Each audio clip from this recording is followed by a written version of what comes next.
मेरे प्यारे बच्चों, आज हम जिस चैप्टर पर चर्चा करने जा रहे हैं वो है मानव संसाधन के अंतर्गत महत्वपूर्ण बिंदु है। परीक्षा उपयोगी चैप्टर है और परीक्षा में आने लायक ये चैप्टर है। इसके बारे में आज समझेंगे।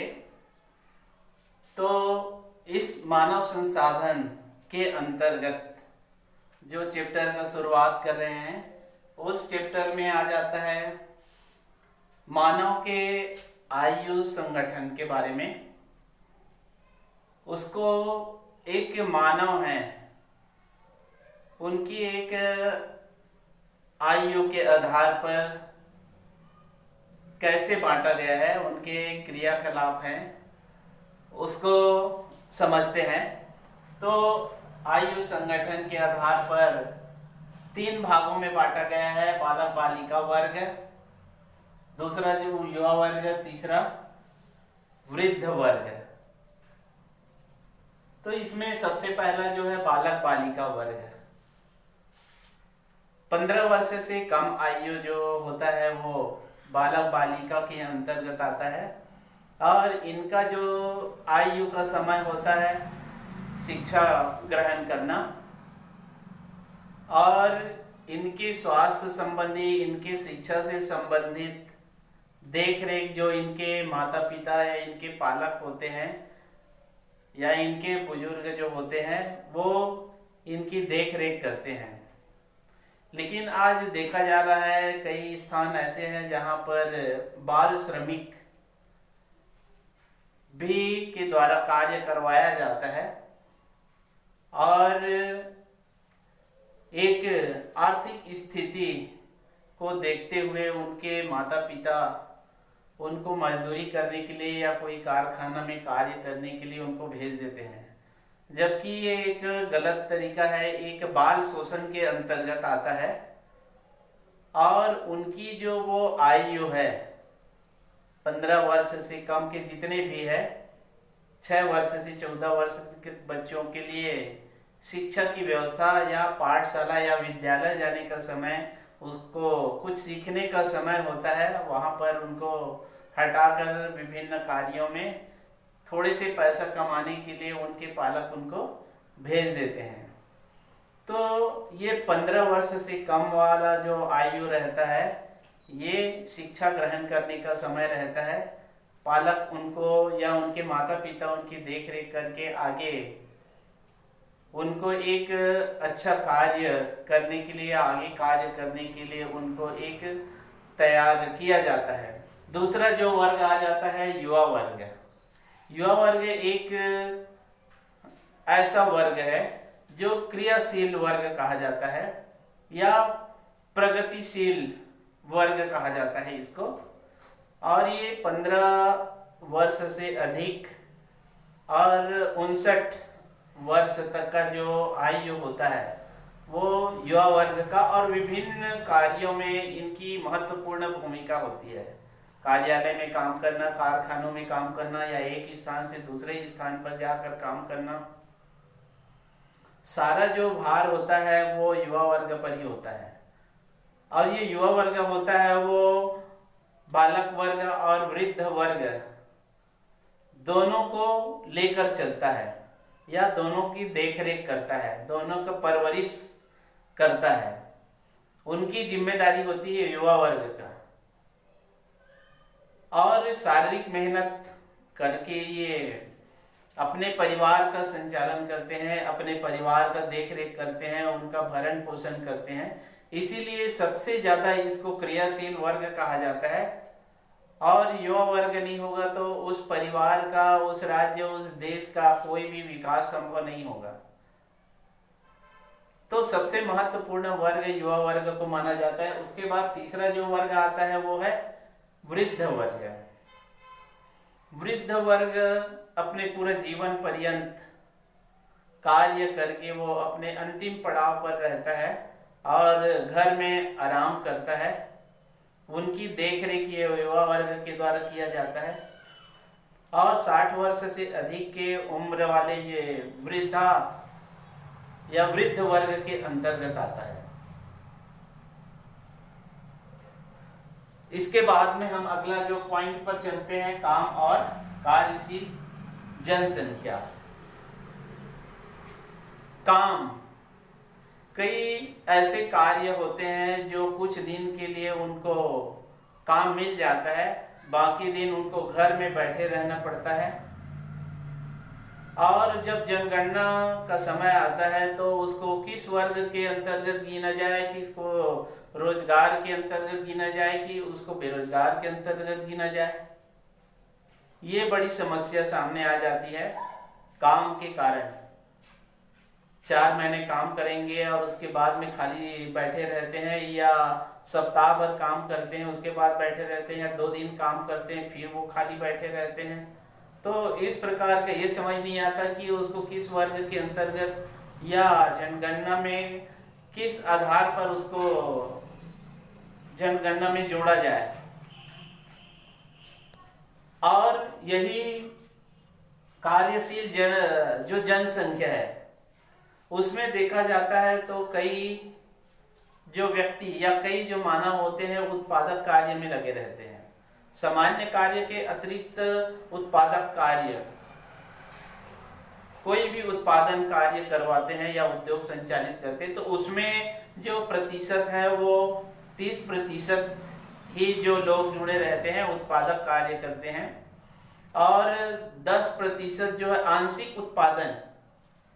आंशिक उत्पादन छोटे छोटे उत्पादन कार्य में लगे रहते हैं, जिसको ऐसा नहीं कहा जा सकता कि पूर्ण रूप से वो उत्पादन कार्य में ही लगा हो। आंशिक तौर पर 10%, और वही 60% जो वर्ग होते हैं या 60% जो लोग रहते हैं वो उत्पादक जो कार्य से अलग रहते हैं या उत्पादक कार्य में वो संलग्न नहीं रहते हैं। तो इस प्रकार से काम के संबंध में जनसंख्या की जो स्थिति देखते हैं मानव संसाधन के अंतर्गत, तो इस प्रकार से एक जनगणना के आधार पर उसको निकाला जा सकता है।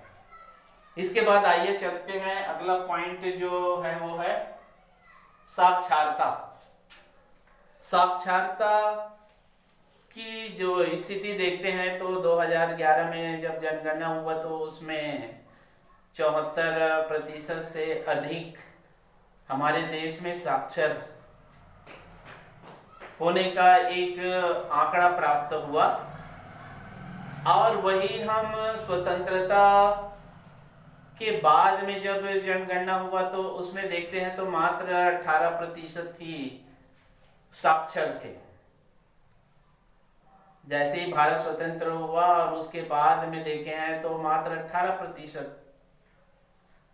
और वही 2001 में जब जनगणना जब हुआ तो उस समय देखते हैं तो साक्षरता की जो प्रतिशत बढ़कर 82% हो गया।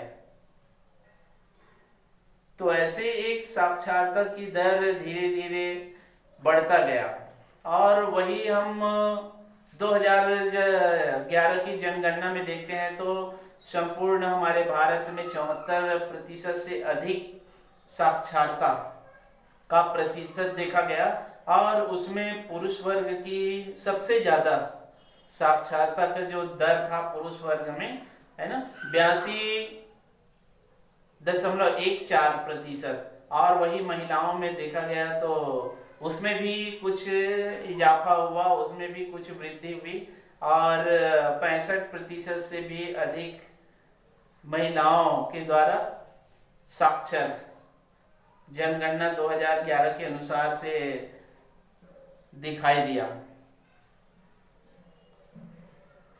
और कई ऐसे राज्य हैं जहां पर साक्षरता की दर, जैसे कि केरल है, सबसे ज्यादा साक्षरता की दर वहां पर 93% से ऊपर साक्षर 2011 की स्थिति में।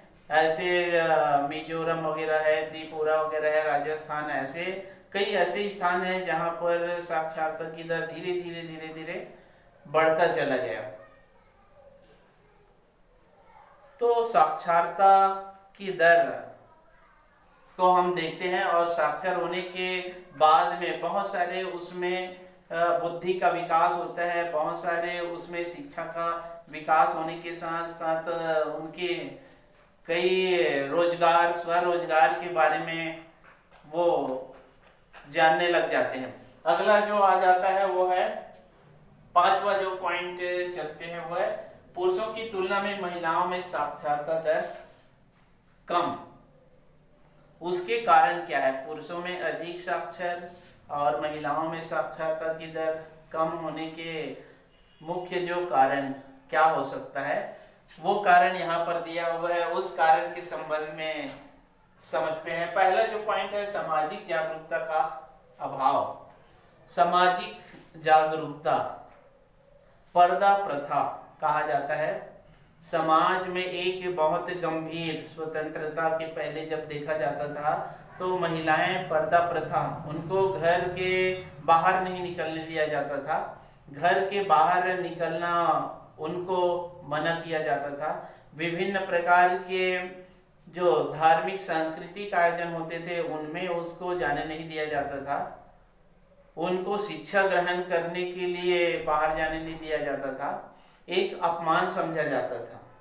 इसलिए पुरुषों की तुलना में एक सामाजिक दबाव के कारण, सामाजिक कुरीति के कारण महिलाएं शिक्षित नहीं हो पाई या उनका साक्षरता का दर बहुत ही कम हो गया, बहुत ही नीचे गिर गया। इसीलिए कहा जा रहा है कि सामाजिक जागरूकता का अभाव उस समय होने के कारण महिलाएं ज्यादा शिक्षित नहीं हो पाई, घर के ही कार्य तक के उसको सीमित रख दिया गया।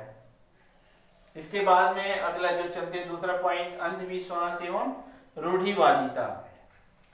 अंधविश्वास और रूढ़िवादिता भी महिलाओं के साक्षर होने के लिए एक बाधा उत्पन्न की है। उस घर में कोई भी महिलाएं अगर शिक्षित नहीं है तो अपने आने वाले पीढ़ी को भी शिक्षित नहीं होने देती। जैसे कि सावित्रीबाई फुले जो थी, उनको बहुत उनके परिवार के लोग उनको मना किए कि आप शिक्षा ग्रहण नहीं कर सकती। हमारे जो पूर्वजों ने इस प्रकार से नारी शिक्षा या स्त्री शिक्षा पर कोई बल नहीं दिया है, घर के ही कार्य तक, घरेलू कार्य में ही उनको रहना है, पर्दा में ही रहना है, बाहर नहीं निकलना है। तो ऐसे कई रूढ़िवादिता या अंधविश्वास, उसी समय सावित्रीबाई जब फूले थी तो अंधविश्वास ये था कि शिक्षा को पाप समझा जाता था।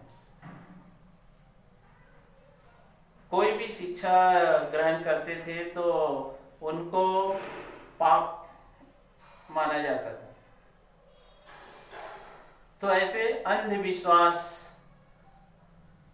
की जो परंपरा पैदा थी, इसके कारण महिलाएं साक्षर नहीं हो पाई और पुरुष सारे धार्मिक क्रियाकलाप अनुष्ठान इसमें उनको स्वतंत्रता थी, इसलिए वो आगे बढ़ गए। इसके बाद में गरीबी के कारण भी महिलाएं मजदूरी तक के सीमित रह गई और कई प्रकार के घरेलू कार्य या खेत खलिहानों में काम करना, इसके कारण भी वो शिक्षा प्राप्त नहीं कर पाई या साक्षर नहीं हो पाई। उनको पाठशाला जाने के लिए समय नहीं मिलता था। वो सिर्फ कार्य करना, वो खेतों में काम करना या घरों में काम करना, यहीं तक के सीमित हो गई थी। तो गरीबी और निर्धनता, इसके कारण भी महिलाएं साक्षर नहीं हो पाई या महिलाओं का साक्षर नहीं होने का प्रमुख कारण ये है। अंतिम जो आ जाता है वो है नजदीक में शिक्षा केंद्र का अभाव। प्राचीन समय में देखते हैं या स्वतंत्रता के पहले या बाद में भी देखते हैं तो गांव में शिक्षा केंद्र नहीं हुआ करता था। दूर दूर तक के जो बड़े कस्बे या नगर होते थे वहां पर शिक्षा केंद्र स्थापित होता था, जहां पर महिलाओं को जाने के लिए बहुत सारे परेशानियों का सामना करना पड़ता था और उनके परिवार वाले लोग उनको वहां तक के भेजने के लिए तैयार नहीं होते थे और पुरुष वर्ग उनको किसी भी प्रकार से बाधा, किसी भी प्रकार से रोक, क्योंकि वो पुरुष होते थे, कहीं भी आ जा सकते थे, कहीं भी आने जाने की स्वतंत्रता थी, अपने मन से कोई भी कार्य कर सकते थे, लेकिन महिलाओं को घर से बाहर निकलने की इजाजत नहीं दिया जाता था। तो दूर दूर तक के शिक्षा केंद्र होने के कारण वहां पर शिक्षा अध्ययन करने वो जा नहीं पाते थे, परिवार वाले उसको भेजना नहीं चाहते थे, इसलिए साक्षरता की दर पुरुषों की अपेक्षा महिलाओं में कम देखने को मिलता है। तो ऐसे यहाँ पर हम इस पॉइंट के माध्यम से समझ सकते हैं कि पुरुषों की तुलना में महिलाओं में साक्षरता का दर कम क्यों है, इसका कारण यहाँ पर आपको बताया गया। और ये मानव संसाधन के चैप्टर के अंतर्गत आज महत्वपूर्ण बातों को आपके सामने बताया गया और ये मानव संसाधन के चैप्टर के बाद और कुछ महत्वपूर्ण अगर आपके पाठ्यक्रम में होगा तो उसको अगले पीरियड में और समझाएंगे। धन्यवाद।